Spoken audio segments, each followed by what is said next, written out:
روزہ پہلی شریعتوں کے اندر بھی رہا ہے، اور پہلی شریعتوں میں تو بڑے عجیب عجیب روزے رہے۔ چپ کا بھی روزہ ہو، صرف کھانے سے اجتناب نہیں، پینے سے نہیں، خاموشی کا روزہ۔ قرآن حکیم کے اندر سورہ مریم میں حضرت مریم کے ایک روزے کا ذکر ہے۔ جب اللہ تعالیٰ نے انہیں بیٹے عیسیٰ کی بشارت سنائی تو حضرت مریم پریشان ہوگی کہ میرے تو شوہر نہیں ہے، میں کوئی بدکار عورت بھی نہیں، میں بچہ لے کر جب قوم کے پاس آؤں گی تو قوم کیا کہے گی کہ مریم یہ بچہ کہاں سے لایا؟ تو اللہ تعالیٰ نے ان کو جو طریقہ بتایا کہ مریم تو چپ کا روزہ رکھ لینا، کسی سے بات نہیں کر، بس خاموش ہو جانا، زیادہ سے زیادہ اشارہ کر دینا بچے کی طرف۔ تیری صفائی اور تیری پاکیزگی تیرا شیرخوار بچہ بیان کر، یہ تیرا کام ہی نہیں ہے لوگوں کو مطمئن کرنا، یہ ہمارا کام۔ اس سے معلوم ہوا کہ ان کی شریعت کے اندر جو ہے چپ کا بھی روزہ ہوتا۔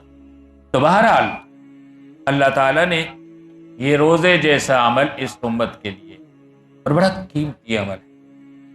جب اللہ کے لیے بندہ بھوکا رہتا ہے، اللہ کے لیے بندہ پیاسا رہتا ہے، اللہ کے لیے بندہ اپنے شہوانی جذبات سے اجتناب کرتا ہے، نہ صرف اس میں وہ طاقت، وہ قوت، وہ استعداد اور وہ صلاحیت اور وہ ملکہ پیدا ہوتا ہے جس سے دیگر ایام میں وہ حرام کاموں سے بچتا ہے، بلکہ اس کے ساتھ ساتھ وہ اپنے رب کی وہ رضا اور وہ خوشنوسی حاصل کرتا ہے جو کسی عمل پر نہیں۔ اللہ رب العزت فرماتے ہیں روزہ میرے لیے ہے اور اس کی جزا میں خود دوں۔ اس کا یہ مطلب نہیں ہے کہ نماز اللہ کے لیے نہیں ہے، زکوٰۃ اللہ کے لیے نہیں ہے، حج اللہ کے لیے نہیں ہے، جہاد اللہ کے لیے نہیں ہے، صرف روزہ نہیں۔ یعنی روزہ ایک ایسا عمل ہے کہ یہ بس اللہ جانتا ہے اور روزے والا جانتا ہے کہ اس کا روزہ ہے یا نہیں۔ آپ منہ بند کر کے بازار میں پھرتے رہیں، گھر میں بیٹھے رہیں، کسی کو نہیں پتا ہوگا، لیکن کیا پتہ آپ تنہائی میں کھاتے پیتے ہوں، آپ کا روزہ ہی نہ ہو۔ یہ صرف بندے اور رب کے درمیان ایک راز ہوتا ہے، اس لیے اللہ فرماتے ہیں یہ خاص میرے لیے ہے، اور یقیناً اللہ تعالیٰ جتنی بڑی شان والا ہے، اللہ پاک اسی شان کے مطابق اپنے بندوں کو اجر عطا فرمائے۔ اور بعض محدثین نے فرمایا کہ اللہ رب العزت فرماتے ہیں روزہ میرے لیے ہے اور میں خود اس کی جزا بن جاؤں، خود اپنے آپ کو اللہ پیش کر۔ یقیناً میرے دوستو، جتنا کوئی بڑا ہوتا ہے وہ اپنی شان کے مطابق کسی کو صلہ دے، اللہ سے بڑی ذات کوئی نہیں، اور یقیناً اللہ تعالیٰ اپنی شایان شان بندوں کو عطا فرمائیں گے روزے۔ شاید ایک واقعہ میں نے پہلے بھی عرض کیا آپ کے سامنے، محمود اور ایاز ہماری تاریخ کا محبت کی دنیا کے ایک عجیب باب ہے۔ محمود بادشاہ تھا اور ایاز غلام تھا، لیکن یہ دو جسم ایک جان تھے۔ اتنا بڑا مقام اور اتنا چھوٹا غلام، لیکن محبت مراتب کے فرق کو ختم کر دے۔ محمود اور ایاز اپنی خلوت میں بیٹھے تھے، شاہی دربار کے دروازے پہ دستک ہوئی، ایاز باہر گیا، دروازہ کھولا تو ایک شخص کھڑا تھا۔ اس نے کہا میں ایک مریض ہوں، مجھے حکیم نے خالص شہد کے لیے کہا ہے، بہت کوشش کی کہیں سے نہیں ملا، میں نے کہا بادشاہ کے پاس تو ضرور ہوگا۔ چھوٹی سی شیشی ڈبیا لے کر آیا کہ بادشاہ سے کہیں مجھے اتنا سا شہد خالص دے۔ ایاز اس کی ڈبیا لے کر اندر آیا، محمود سے کہا دروازے پہ ایک سائل ہے اور یہ چھوٹی سی ڈبیا شہد کی مانگ رہا ہے۔ محمود نے کہا شاہی خزانے سے 2 کنستر 2 ٹین شہد کے اس کو دے۔ ایاز نے کہا بادشاہ اس نے چھوٹی سی شیشی میں شہد مانگا ہے، آپ اس کو 2 ٹین دے رہے ہیں۔ محمود نے کہا ایاز اس نے اپنی حیثیت سے مانگا ہے اور میں اپنی حیثیت سے دوں، اس کی چھوٹی سی حیثیت ہے، وہ ایک عام میری پبلک کا آدمی ہے، اس نے اپنی حیثیت سے چھوٹا سا شہد مانگا ہے، تو کیا میں اس کو چھوٹی سی ڈبیا شہد کی دے دوں؟ میں تو بادشاہ ہوں، میں تو بادشاہ کی حیثیت سے دوں، اس کو 2 کنستر دے دو۔ میرے دوستو، اللہ بھی ہم سوچ بھی نہیں سکتے، اللہ جس کو خود جزا دیں گے تو کتنی بڑی جزا، کتنا بڑا انعام اور کتنا بڑا صلہ ہوگا۔ حدیث میں آتا ہے حضور علیہ السلام نے فرمایا، جن لوگوں نے دنیا میں اللہ کے حکم کی تعمیل کرتے ہوئے نہ صحت کو دیکھا، نہ بیماری کو دیکھا، نہ کام کاج دھندے اور مصروفیت اور مشغولیت کو دیکھا، نہ کھیتی باڑی کو دیکھا، نہ گرمی سردی کو دیکھتے ہیں، اللہ کے حکم کی تعمیل میں روزہ بہرحال رکھتے ہیں، اللہ رب العزت قیامت کے دن ان کے لیے جنت کے دروازوں میں ایک خاص دروازہ بنائیں گے، اس کا نام ہوگا باب الریان۔ عربی میں ریان سیرابی کو کہتے ہیں۔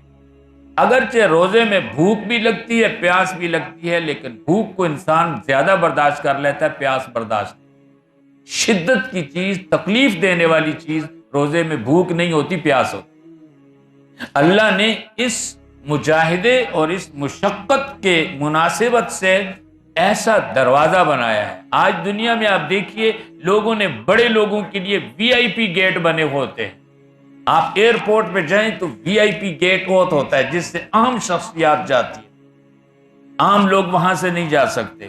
اللہ تعالیٰ نے اپنے روزہ دار بندوں کے لیے جنت میں ایک وی آئی پی گیٹ بنایا ہے جس کا نام باب الریان ہوگا۔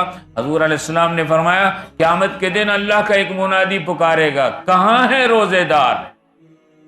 تو محشر کے میدان سے روزے دار اٹھیں گے اور اس دروازے سے داخل ہوں گے۔ جب سب روزہ دار گزر جائیں گے تو کوئی ایسا شخص اس دروازے سے جنت میں نہیں جا سکے گا جس نے روزے کے عمل میں دنیا میں کبھی کوتاہی کی۔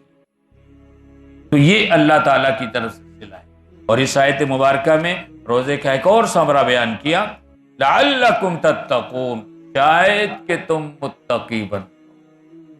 اگر روزہ ایک روزے دار سمجھ کے شعوری طور پر رکھے تو روزہ ہماری زندگیوں میں تقوی پیدا کرے۔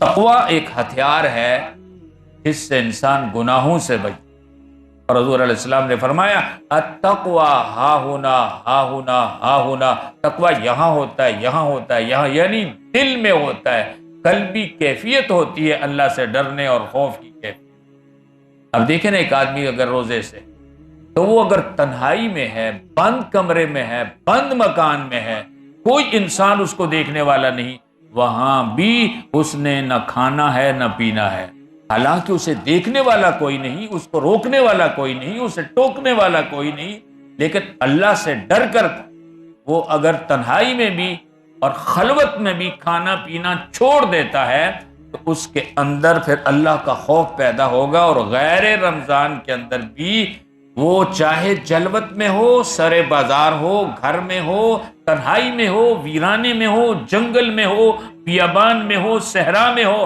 وہ جہاں بھی ہوگا اللہ کے قانون کو کبھی پامال نہیں کرے گا، اللہ کی نافرمانی نہیں کرے گا۔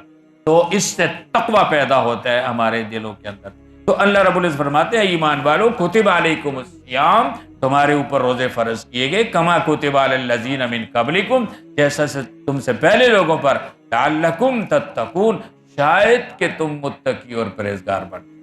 ہر مہینے میں 3 عشرے ہوتے ہیں، رمضان کے بھی 3 عشرے ہوتے ہیں، پہلا عشرہ، دوسرا عشرہ، تیسرا عشرہ۔ حضور علیہ السلام نے فرمایا، اس کا ایک عشرہ رحمت کا ہے، ایک عشرہ مغفرت کا ہے، اور آخری عشرہ عتقم من النار، ان بدنصیب لوگوں کے لیے بھی خوشخبری کا عشرہ ہے، جہنمیوں کی گردن بھی جہنم سے آزاد ہو جاتی ہے آخری عشرے۔ انشاءاللہ اگلی نشستوں میں پہلا عشرہ، اس کی برکات، دوسرا عشرہ، اس کی برکات، اور تیسرا عشرہ اور اس کی برکات پر بات ہوگی۔ اللہ تعالی ہم سب کو اہتمام کے ساتھ، شعوری طور پر سمجھ کے، للہیت کے جذبے کے ساتھ روزے رکھ کے اپنی زندگیوں کے اندر انقلاب پیدا کرنے، گناہوں سے بچنے کی طاقت، قوت، استعداد اور صلاحیت پیدا کرنے، اور اپنے دلوں میں خوف خدا اور تقوی پیدا کرنے کی توفیق نصیب فرمائے۔